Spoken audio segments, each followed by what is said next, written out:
Eu acredito profundamente que todo CEO de uma empresa deveria ser o responsável pelo Instagram Stories da sua empresa.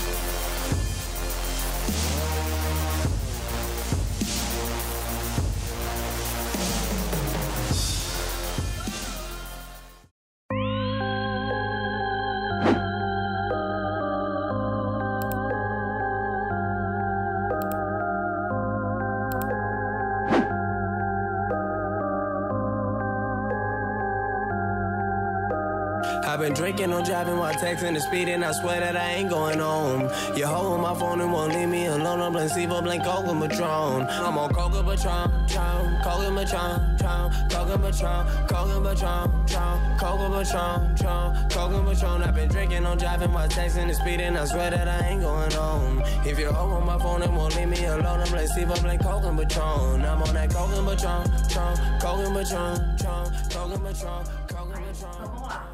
Eu queria apresentar para vocês o Rafael Avelar. Bom dia, gente. Ele é da Avelar Mídia. Eu queria que você viesse de palco para a gente poder começar.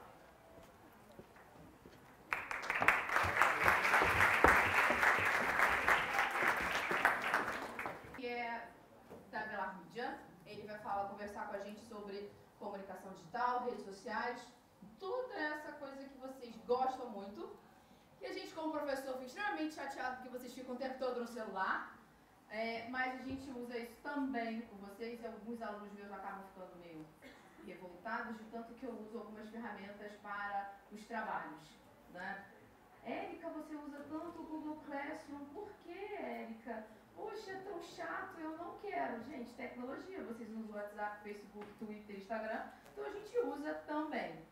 E eu queria que você falasse um pouquinho de você, da agência, o que você faz lá, para a gente poder iniciar a nossa conversa.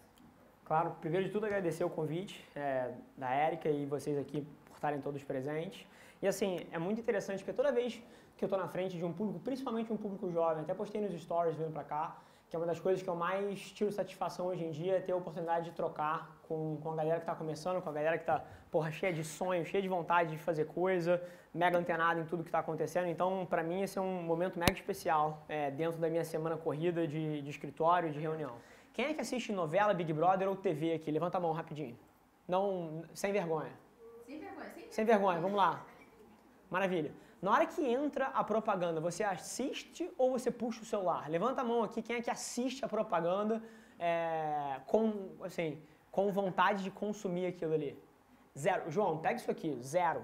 Não, zero. Vou salvar ali meu aluno querido. Mas agora, vamos fazer uma pergunta interessante. Você assiste por fins de analisar a propaganda porque você tem interesse nisso ou porque você quer consumir o anúncio da Avon falando que o produto dele custa R$ 9,70? Qual a proposta da propaganda em si? Algumas delas a gente assiste para analisar, algumas delas eu assisto como consumidor no processo de compra. Perfeito. Então, é variável. Maravilha. Então vamos pegar, está perfeita a sua resposta e mais uma vez, eu acredito, eu não estou falando que propaganda na TV não funciona. Se a gente fosse olhar a inserção de mídia versus o impacto que isso causa nos próximos 5 minutos em clique, em site, em busca, etc., é massivo. Mas olha só, você está pegando e até a gente entra num outro momento interessante aqui. A gente tem, sei lá, 150 pessoas aqui? Sei. Mas 100 pessoas. 100 pessoas. Dessa amostragem aqui inteira, uma pessoa diz que assiste, na metade das vezes como consumidor e na outra metade como publicitário para analisar. E eu desafio vocês a pensarem que isso aqui é uma proxy do futuro de alguma maneira. Porque apesar disso aqui ser um cohort super jovem, abaixo dos 25 aí, provavelmente na média dos 25 anos, daqui a 20 anos isso aqui vai ser 70% da população, que não vai estar olhando para esses meios e vai estar olhando aqui para dentro. Então, essa é a primeira parte. Então, fechando esse argumento e entrando já no segundo, de alguém eventualmente que está nessa plataforma aqui, né, nesse grupo aqui, e que gostaria de ser um influenciador, eu acho que você tem dois caminhos. Um caminho é via o que eu vou chamar de entretenimento aqui, mas eu gostaria de quebrar esse vertical em mais alguns, e um outro caminho que é como um especialista. Então, basicamente, você tem duas formas de monetizar. Qualquer coisa que você faça na vida, seja você um influenciador, seja você um empresário, seja você um homem de negócio, você só tem 3 formas de monetizar alguma coisa. 3. Não existem mais. Não dá para inventar mais uma quarta. A primeira delas é você vender um produto, a segunda delas é você vender um serviço e a terceira delas é você vender publicidade. Só existem essas 3. Não existe uma quarta. Inclusive, quando você não está pagando alguma coisa para usar, provavelmente você é o produto que está sendo vendido ali. Então, basicamente tem 3 formas. Se você vai seguir pelo caminho do entretenimento, e aí eu vou quebrar esse vertical em entretenimento, tipo humor, comédia, informação, motivação, você tem que ser um produtor de conteúdo, então produzir imagens, áudio ou vídeo nas 7, 10 plataformas que detêm a nossa atenção hoje em dia, seja LinkedIn, Instagram, Facebook, Reddit, YouTube, Twitter, Pinterest, Spotify, Deezer, seja ela uma plataforma focada em audiovisual, ou seja uma plataforma focada em texto escrito ou em áudio, você precisa produzir conteúdo ali dentro. Conteúdo ali dentro bom o suficiente para que as pessoas queiram te acompanhar, e aí você monetiza ela de uma das 3 formas. Ou você cria um produto por trás, então, a quantidade de influenciadores, vou dar um exemplo aqui, do Bruno Gagliasso e da Giovanna Eubank. Eles têm uma quantidade de atenção enorme em torno deles e, por exemplo, eles têm uma marca de chocolate. Sim.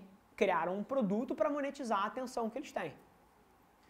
Alguém, por exemplo, que fosse um chefe de cozinha aqui, dá um exemplo, que, quer construir conteúdo em torno de culinária, poderia criar uma marca como Live Up, por exemplo. Para monetizar, aí o cara produziria conteúdo em torno de culinária, ele teria um link na bio dele ali, levando para o e-commerce dele, onde ele vende comida congelada. Então, isso é uma monetização via produto. A segunda delas é uma monetização via serviço. Meu caso. Eu produzo, talvez, 20 peças de conteúdo por dia. Eu, vírgula, né? O meu time de marketing tem 11 pessoas. Então, eu produzo uma tonelada de conteúdo. Eu não faço uma propaganda no meu perfil, nas minhas plataformas. Já me ofereceram 15 mil reais para eu fazer post nas minhas redes sociais. Eu não aceito. Eu não me monetizo através de propaganda. Mas o que eu tenho? Eu tenho toda essa atenção sendo dirigida para mim. Por acaso, estava mostrando as minhas estatísticas do Instagram ontem para um funcionário. Só essa semana, meu conteúdo foi consumido 1.500.000 vezes no Instagram. Só que eu não monetizo via propaganda. O que eu tenho? Eu tenho uma agência de publicidade por trás de mim, para onde, de maneira indireta, é uma forma de monetização. Então, toda a atenção que vem para mim, por eu ser um especialista em comunicação e marketing e publicidade, eu monetizo através da minha agência. E alguém poderia monetizar, se você fosse um personal trainer, você produziria conteúdo sobre preparação física, sobre perda de peso, sobre ganho de saúde, e você monetizaria através de um serviço de personal trainer. Então, isso é análogo, isso é um serviço. E a terceira forma é a monetização clássica de uma propaganda. Assim como a TV Globo tem uma audiência de 1 milhão de pessoas no horário nobre, um influenciador X que produz conteúdo tem uma audiência de 500.000 pessoas. E ele posta um product placement ali dentro do feed dele, mostrando um produto, e ele é remunerado por isso. Então, basicamente, tem 3 formas. Mas a fórmula para alguém que quer começar passa por, primeiro, você entender, e aí foi um ponto que você colocou e eu achei super interessante, você entender o que faz sentido para você, por que você está fazendo aquilo ali, você é apaixonado por culinária ou você só quer o dinheiro? Você é apaixonado por educação física ou você só quer o dinheiro? Porque se você não gostar de fato daquele tema, número 1, seu conteúdo vai ser uma merda. Posso falar palavrão? Pode. Desculpa. O seu conteúdo vai ser uma merda. Número 2, você vai fazer durante 1 ano e não vai mais aguentar fazer aquilo. O motivo que eu acordo, quem me acompanha aqui, que eu acordo às 4 da manhã e durmo às 11 da noite, é porque eu adoro o que eu faço. E se você não escolher alguma coisa que você adore fazer, depois de um tempo isso vai se tornar um fardo na sua vida. E produzir conteúdo sobre uma coisa que você, número 1, não tem um interesse natural, e você vai precisar se forçar a pesquisar pautas, forçar a falar, isso vai ser um fardo na sua vida. Então arranje alguma coisa que de fato brilhe o seu olho, as coisas que te puxam naturalmente. O primeiro você pensar o que brilha teu olho, né? Perfeito. E não o fato de você ganhar dinheiro. Não, vou criar um canal no YouTube porque estão falando disso, então eu vou falar também. Não. Perfeito. Você sabe, você gosta daquilo ali? Se você não gosta, não vai rolar. Perfeito. Principalmente porque se você for extraordinário no que você faz, você provavelmente ainda está 2 anos longe de botar um dinheiro relevante dentro do seu bolso. Então você não vai aguentar os 2 anos primeiros antes de começar a colocar uma grana pesada dentro do seu bolso. Então, primeiro é entender alguma coisa que te puxa naturalmente, que te atrai naturalmente. Número 2 é produzir conteúdo. conteúdo é a porta de entrada para qualquer objetivo de negócio. Então, produzir fotos, vídeos, áudio ou textos nas 7, 10 plataformas que são relevantes para os seres humanos hoje em dia. E número 3 é criar uma forma de monetização. Como eu falei aqui, você pode criar uma forma de monetização via um produto, via um serviço, ou se tornando um Polishop da vida, que não é a minha opção preferida. As mídias sociais da minha empresa, o principal canal de aquisição que a gente tem, eu não delego para ninguém, sou eu que faço. Da mesma forma que o... É o olho do dono que engorda o boi. Assim, e da mesma forma que um alto executivo de uma companhia Fortune 500, ele tem uma preocupação obscena com o PR e com a exposição do CEO. O CEO numa companhia dessa, muitas vezes ele é o porta-voz. Assim, Sigo o Elon Musk no Twitter, é sensacional. eu acredito profundamente que todo CEO, assim, e brincadeiras à parte do Elon Musk fumar um baseado no podcast e essas coisas, mas assim, ele tem algumas peculiaridades, mas eu acredito profundamente que todo CEO de uma empresa deveria ser o responsável pelo Instagram Stories da sua empresa. Isso pode parecer assim, se eu falar isso numa sala de reunião, por exemplo, ontem eu estava numa sala de reunião, que é um cliente nosso, João, depois bipa aí. E se eu falasse isso na sala de reunião com o pessoal da diretoria de marketing, eu ia rir na minha cara. Assim, pô, CEO da tem que ser o cara que faz o Instagram Stories? Tá de sacanagem? Mas eu acredito profundamente nisso. Sabe o que eu lembrei da propaganda de um tempo atrás da Ford? Que foi o CEO da fábrica que estava vendendo carro. Aquilo foi sensacional. Perfeito. Aquilo foi sensacional. Era o CEO, presidente do Brasil, e ele apresentando os carros. Aquilo foi sensacional. Perfeito. Quem melhor para vender o produto do que aquele cara que é o dono da história, Sim, né? é uma mudança de paradigma, porque há muito tempo atrás, esse cara, ele, para ganhar a exposição e a distribuição da mensagem dele, ele precisava recorrer a uma assessoria de imprensa para estar nos veículos. Mas hoje em dia, ele pega o celular dele, aponta para a cara dele e num vídeo de 15 segundos ele passou uma mensagem, que é o que o Elon Musk faz, que é o que o Jeff Bezos faz, que é o que o Mark Zuckerberg faz, que é o que a maioria dos CEOs de tech, por exemplo, já entendeu. Mas é um paradigma a ser mudado. E ao mesmo tempo eu entro nessas salas de reunião hoje em dia e a gente tem projetos muito ambiciosos quando a gente entra numa empresa grande, de fato de revolucionar a maneira que elas estão tratando comunicação. E assim, a gente ganha vários. Mas vários dos projetos que a gente apresenta, às vezes ele decide não fazer e contrata um estagiário para fazer que nunca fez aquilo na vida.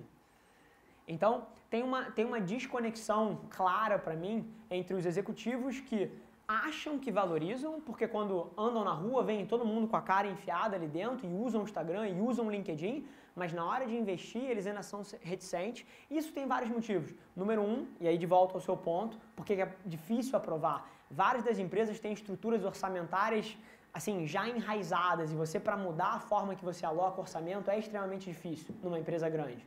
Número 2, porque a maioria dos líderes dessas companhias, eles nasceram em outra era. E as pessoas têm um preconceito inerente àquilo que elas não cresceram com. São os nossos pais que às vezes acham que, pô, a gente jogar Fortnite o final de semana inteiro, ele acha aquilo um absurdo, porque na época que ele cresceu, as pessoas soltavam pipa e soltavam peão. Hoje em dia as pessoas jogam FIFA, Fortnite e, sei lá, League of Legends. E não é que seja melhor ou pior, é diferente do que as pessoas cresceram. Mas esse mesmo paradigma, ele é levado para as salas de reunião também. É diferente. Ah, eu sempre paguei 500 mil reais por um vídeo feito pela agência X.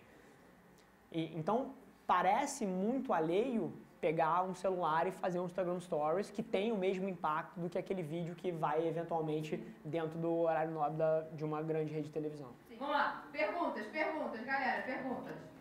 Oi.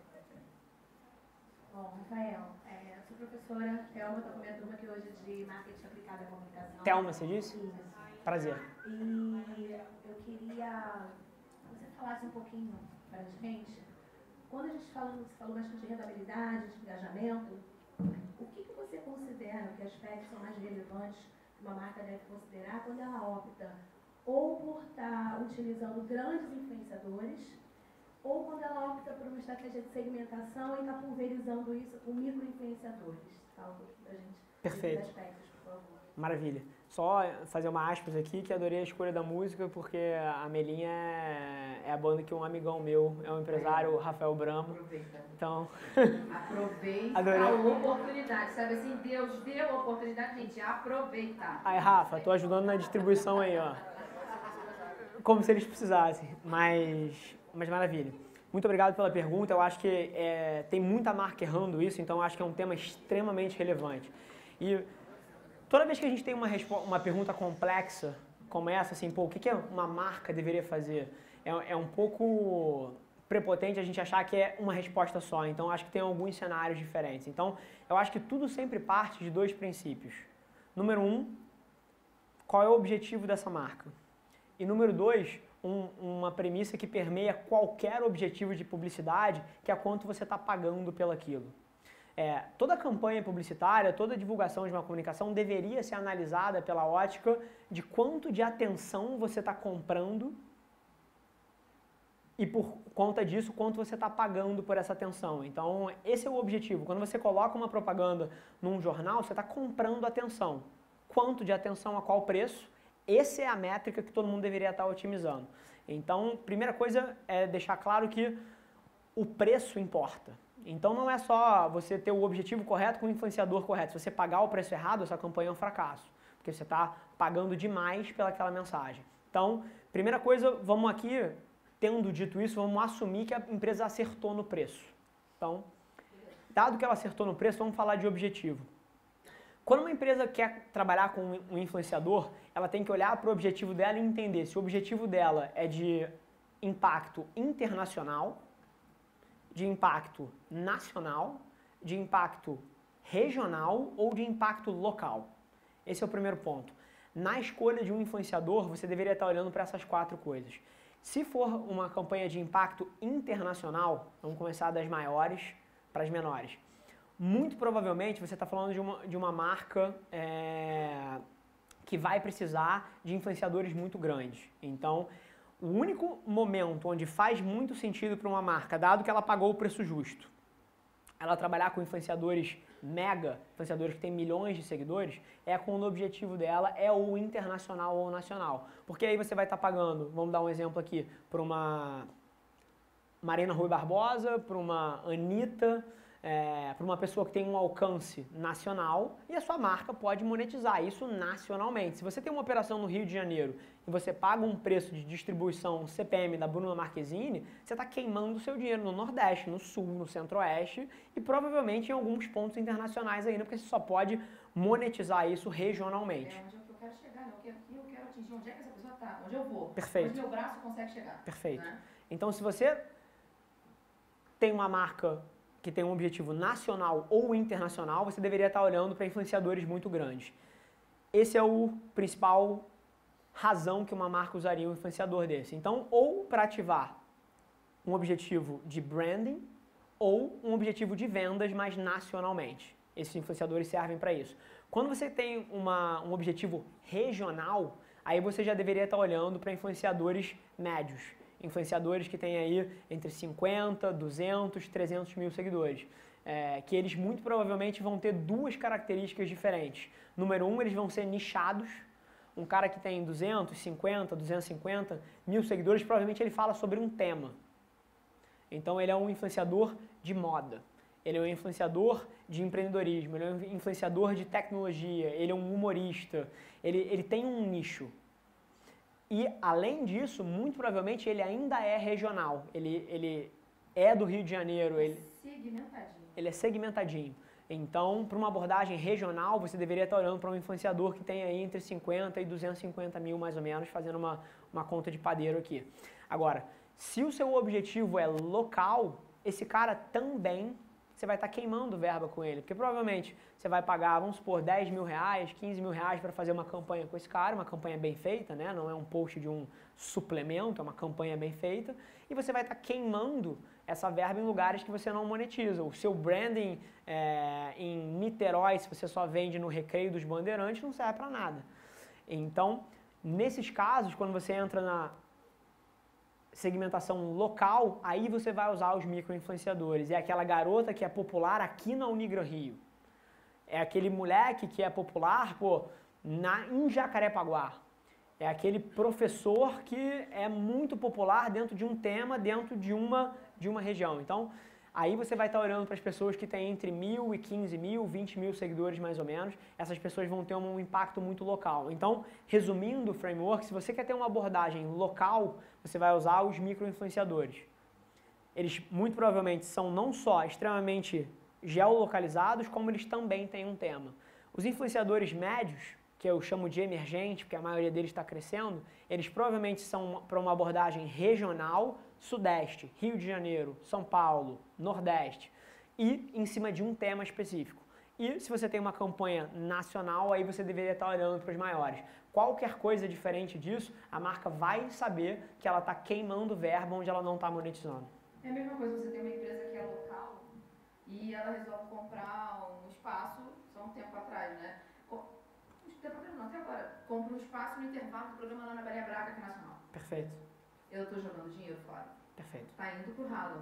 Eu estou dando um tiro no escuro, eu tenho que atingir um público de 10, 20, eu estou atingindo 1 milhão, mas por um custo. Aí não deixa de ser investimento, vira custo. Sim. Exatamente porque eu fiz uma coisa assim muito legal, planejamento errado. Perfeito. Você acha que você acha que essas cabeçadas que as marcas estão dando, esses erros, contra esse gerenciamento, né, de micro e macro influenciadores, se dão simplesmente por falta de planejamento, por uma imaturidade ainda do nosso mercado digital, dessa mensuração e monetização desse mercado, ou por puro urgência e imediatismo de engajamento? O que você acha? Perfeito. Eu acho que toda vez que a gente tem um problema complexo, a resposta nunca é uma coisa só. Eu acho que é um pouquinho de tudo. E esse mercado de influenciadores especificamente, ele tem alguns drivers interessantes. Por exemplo, ele tem um gap de precificação alucinante. Você tem marcas que não sabem precificar quanto elas pagam para o Felipe Neto fazer um product placement. E você tem influenciadores que têm 500 mil de seguidores, são extremamente segmentados, têm um engajamento absurdo, que cobram R$200 por um post. Então você tem precificação errada nas duas pontas. Então esse é um ponto, é um mercado que está nascendo e como todo mercado nascendo, ele tem muita ineficiência. Então essa é a primeira coisa. A segunda coisa que eu observo muito é porque várias das vezes um diretor de marketing está pressionado por um resultado e ele lê ou então vê um competidor que fez uma campanha e fala, cacete, a gente precisa de uma campanha, fazer um negócio ontem. Aí desce para um cara que nunca fez isso na vida, que liga para o primeiro contato que tem no Instagram de um influenciador que veio no top of mind dele e faz essa campanha, assim, só por fazer. Mas assim, como todo mercado que nasce, ele tem um processo de maturidade e já tem muitas empresas, como a própria Velar Mídia, que tocam esses projetos. Esse ano que passou agora, a gente fez campanhas de influenciadores com Anitta, com Tayla Ayala, com nomes enormes.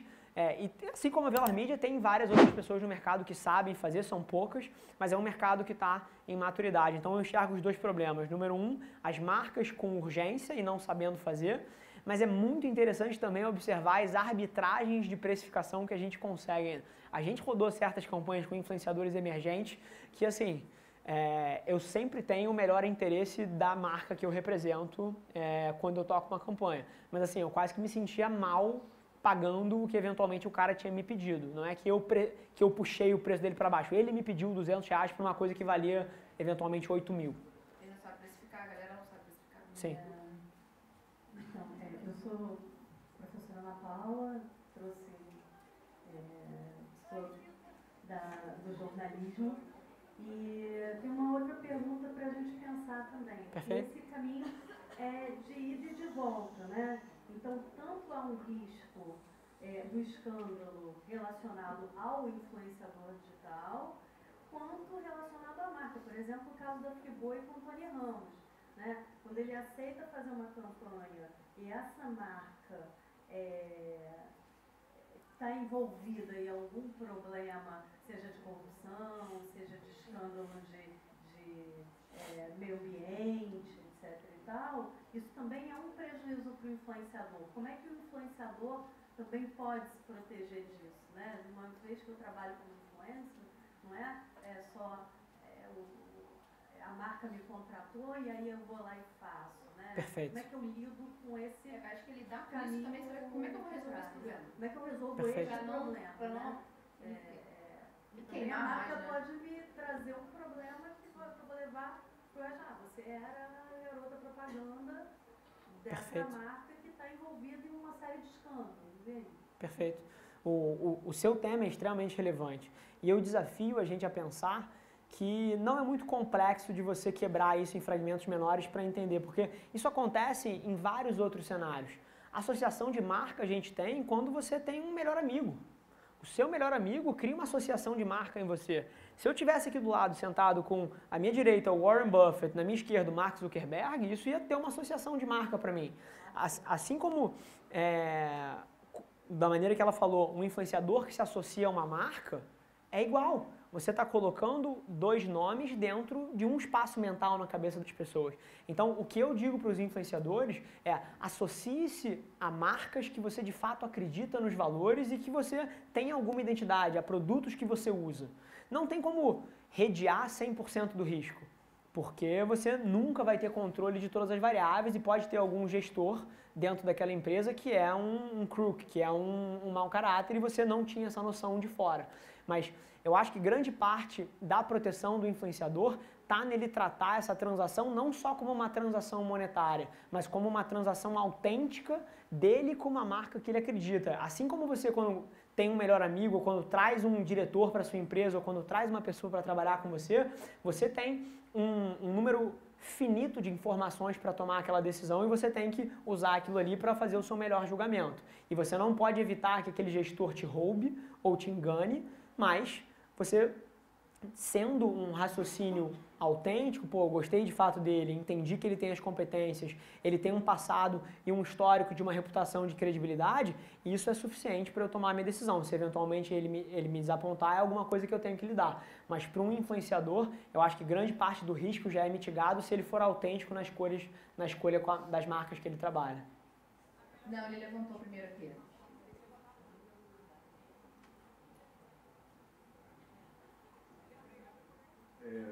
Então, cara, eu tinha falado com você sobre comercial de TV em geral, que param para assistir, mas diferente da TV, na internet alguns eu não consigo ver. E eu queria te perguntar como isso pode ser negativo para uma empresa, como a Empíricos, por exemplo, que investe massivamente em mídia digital hoje no YouTube. Quase todos os dias eu fico muito tempo no YouTube procurando muito tipo de conteúdo. E o Edu te persegue. Exatamente, o tempo inteiro. No início, eu me interessava pelo conteúdo para entender como funciona o mecanismo da Empíricos, mas com o passar do tempo, eu passei a ter horror à Empíricos. E muita gente que eu conheço e do meio que eu trabalho, a gente conversa sobre isso e debate o quanto ela consegue ser persistente, mas chata com isso. E como é que a Empíricos ela vai entrar nesse CPM, no custo por milhão, se uma boa parte dessa galera tiver horror a ela? Como é que ela vai trabalhar a marca dela para que isso continue positivo e isso não seja destrutivo para a própria marca? Perfeito. Eu acho que a gente tem duas questões diferentes. Eu, por acaso, tenho muito contexto sobre Empíricos. Número um, porque o cara que coloca esse anúncio na sua frente é meu amigo, chama Pedro Sobral. Fala aí, Pedrão. E número dois, porque eu vim do mercado financeiro, então ouço de Empíricos há mais de 10 anos, tenho muito contexto no negócio deles em si. Então a primeira coisa que eu te digo é que quando você faz publicidade, eu vou te desafiar a pensar que na hora que a Tramontina colocava aquele insert de 30 segundos dentro do horário nobre da Globo, vou dar um exemplo aqui, 99,9% das pessoas não assistia e achava aquilo chato. Mas aquilo movia a agulha das vendas da Tramontina e dava certo. Então a primeira coisa que eu te digo é que o Pedro, quando está planejando essas campanhas, ele está olhando para os dados. E a Empíricos, ela veio de uma empresa nos últimos 10 anos, provavelmente, que vendia 5 milhões de reais para 300 milhões de reais. Então, número um, extremamente perigoso você se achar um grupo de estudo de uma pessoa só. Então, provavelmente, você não é a persona da Empíricos. E nessa batalha naval dela atirar para todos os cantos, porque uma empresa que vende 300 milhões de reais vende para boa parte do Brasil, ela vai acertar certas pessoas que ela não quer acertar. Então, esse é um ponto.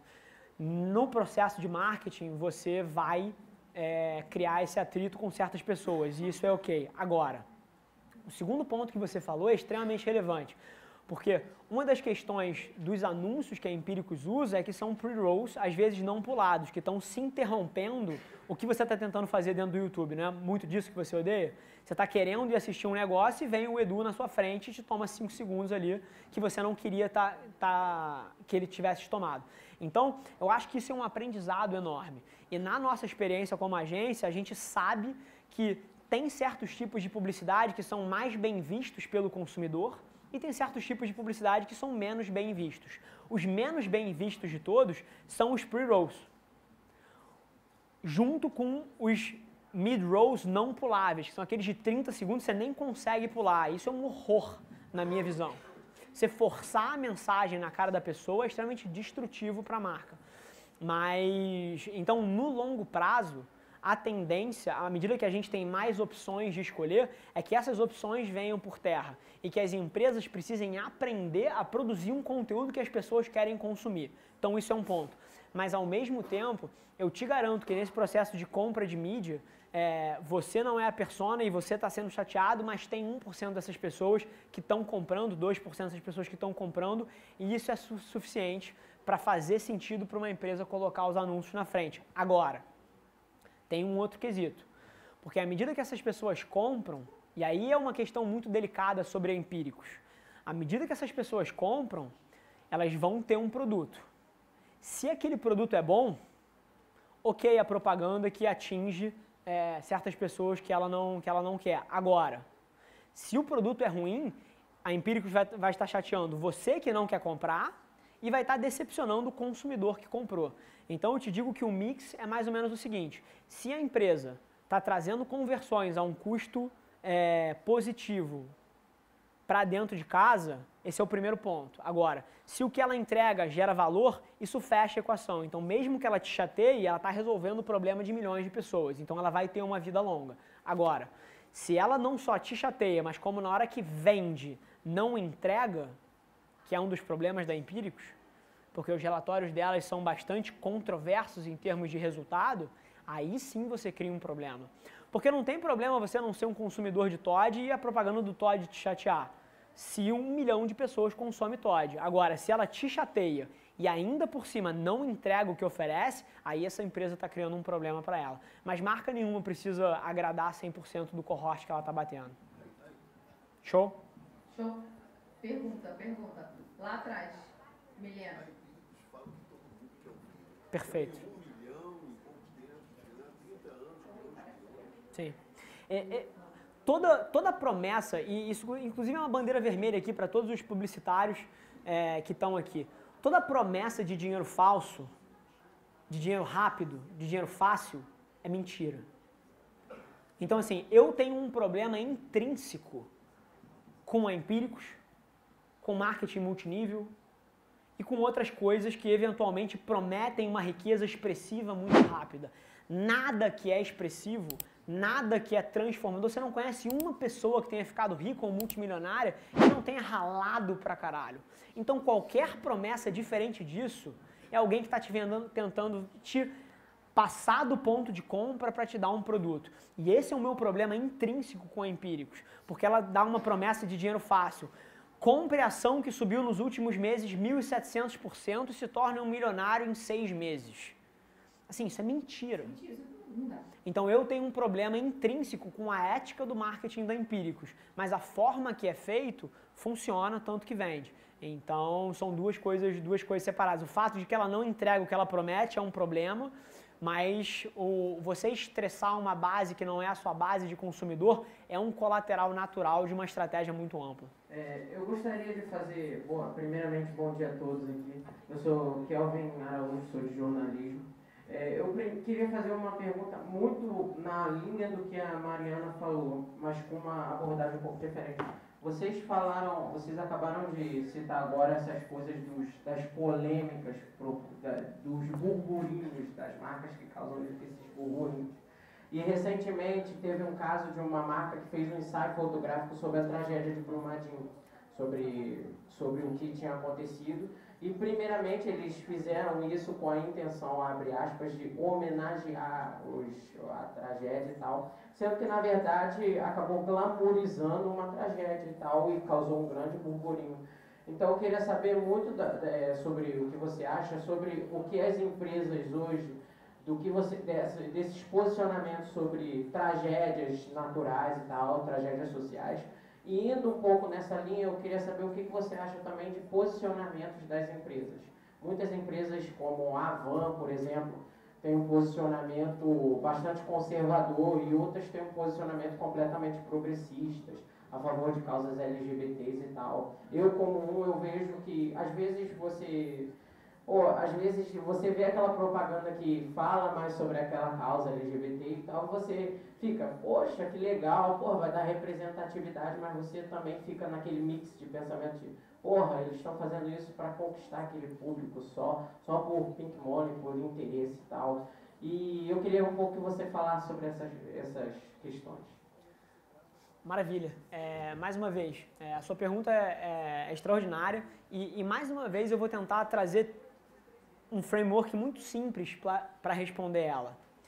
É muito feio uma marca tentar se fazer uso de uma causa como LGBT para avançar objetivos de negócio se aquilo não é um valor que ela defende de fato. Mas agora, se você olha para dentro dessa empresa, e essa é uma empresa que defende a inclusão, que tem uma pauta interna com seus próprios colaboradores, que traz esse tema à tona, que celebra a causa, aí eu não vejo problema nenhum, porque isso faz parte do DNA dela. Agora, um dinheiro exclusivamente focado em monetizar uma fragilidade, aí eu sou extremamente contra. Mas se for natural a ela, se for parte dos valores que ela defende, e mais uma vez, eu estando dentro das corporações, eu tenho visto muito disso ser de maneira autêntica. Os RHs têm puxado essas pautas de maneira muito forte. Mas, ao mesmo tempo, eu queria te desafiar a pensar que foi sempre isso que as empresas fizeram. As empresas sempre entenderam o que você valorizava e tentava te entregar exatamente aquilo que você queria consumir. Era isso quando você gostava de futebol, era isso quando você eventualmente tem um interesse como é LGBT, como é uma cultura geek. E eu não acho que a gente pode esperar alguma coisa muito diferente dos marqueteiros, dos publicitários, porque eles estão tentando comunicar para você. Então eu acho que é muito mais, uma questão da gente, a gente sempre pode olhar as coisas por duas óticas, uma negativa e uma positiva. Há 15 anos atrás isso não era uma pauta, ninguém comunicava para certos públicos. E hoje em dia o fato de que, é uma pauta interessante, vamos comunicar para aquele público, eu acho que isso é um motivo muito mais de celebração do que a gente ser o cara da teoria da conspiração que quer sempre ver um problema onde eventualmente tem uma pauta positiva para ser enxergada. Eu vejo muito mais por essa ótica. Bom, eu quero agradecer você ter vindo, compartilhar as suas experiências, transformar isso aqui numa coisa legal. Eu acho que foi diferente para vocês, né? Eu espero, né? E aí eu vou naquela expectativa assim, né? Espero que vocês tenham aproveitado, tenham tirado muitas dúvidas, tenham conseguido se clarear a mente, né? O que vocês podem. Eu espero ter mudado a vida não de todos, mas de alguém aqui vai sair daqui hoje diferente, né? Agradecer imensamente o Rafael por ele ter vindo, agradecer a presença de vocês. E a gente vai encerrar, calma, amor, com a última apresentação da banda. E aí eu queria te entregar um kit da Angra Rio, pra você não esquecer a gente. Obrigado. E a banda vem de música, pra gente poder fechar.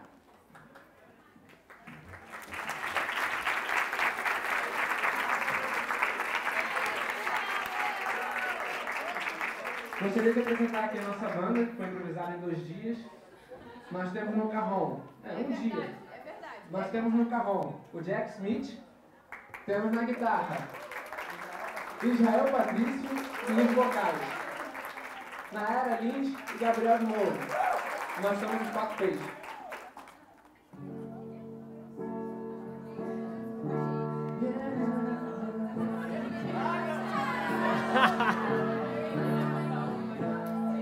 You are my fire, the one desire,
Vamos lá.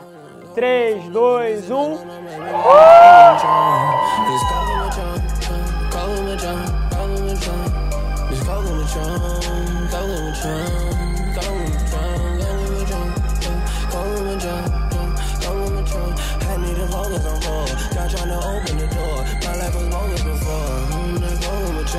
I'm on that golden John.